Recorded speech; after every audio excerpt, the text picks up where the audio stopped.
शांति। आज 12 दिसंबर 2022 है। कर्म योगी कौन है और ब्रह्मा बाप समान हम कर्म योगी कैसे बन सकते हैं, इस बात को हम आज के स्लोगन के द्वारा जानते हैं। सुनेंगे आज का स्लोगन। अपने हर कर्म द्वारा ब्रह्मा बाप के कर्म को प्रत्यक्ष करने वाले ही कर्म योगी है।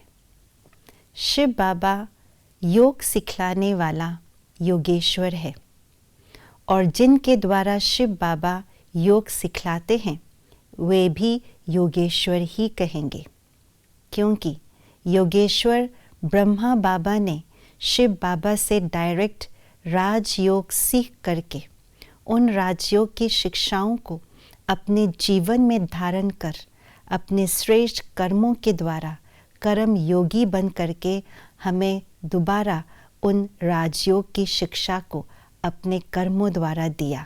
इसलिए ब्रह्मा बाबा भी योगेश्वर ही कहेंगे। तो ब्रह्मा बाबा प्रजापिता ब्रह्मा भी हैं और यज्ञ पिता भी है, अर्थात हम सब मनुष्य आत्माओं के अलौकिक पिता है। हम सब यज्ञ वत्सों ने, हम सब ब्राह्मण बच्चों ने ब्रह्मा बाप को साकार रूप में भले ही नहीं देखा है, लेकिन ब्रह्मा बाप को हमने सच्चे दिल से जाना है, पहचाना है और उन्हें फॉलो भी कर रहे हैं।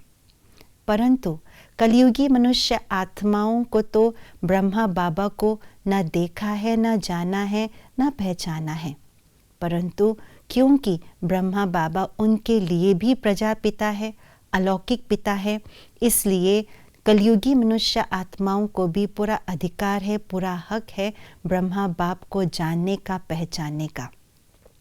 जिस तरह से हम ब्राह्मण वत्सों को दादियों ने, आदि रत्नों ने, हमारे बड़े भाई बहनों ने अपने कर्मों के द्वारा जो ब्रह्मा बाबा को उन्होंने अपने इन आँखों से देखा, बाबा के चरित्रों को जो देखा, उन चरित्रों को आज वे लोग अपने जीवन में धारण करके अपने चाल चलन व्यवहार से हमारे समक्ष प्रत्यक्ष रूप से ब्रह्मा बाप को की पहचान दे रहे हैं। उसी प्रकार हम बच्चों का भी कर्तव्य है, मनुष्य जो कलयुग में हैं उनको ब्रह्मा बाप का परिचय देना। कैसे देंगे? अपने कर्मों से, अपने चाल चलन से। जितना जितना हम अपने कर्मों में ब्रह्मा बाप के चरित्रों को शामिल करेंगे, अर्थात जिस तरह से ब्रह्मा बाप ने अपने चरित्र में शिव बाबा की याद समाई, जिसके कारण से उनका एक एक कर्म योग कहलाए, उनका एक एक कर्म चरित्र बने, पूजन योग्य, गायन योग्य बने, उसी तरह से हम भी ब्रह्मा बाप के समान हमारा चरित्र बनाएं, कर्म बनाएं और अन्य आत्माओं के समक्ष ब्रह्मा बाप को प्रत्यक्ष करें।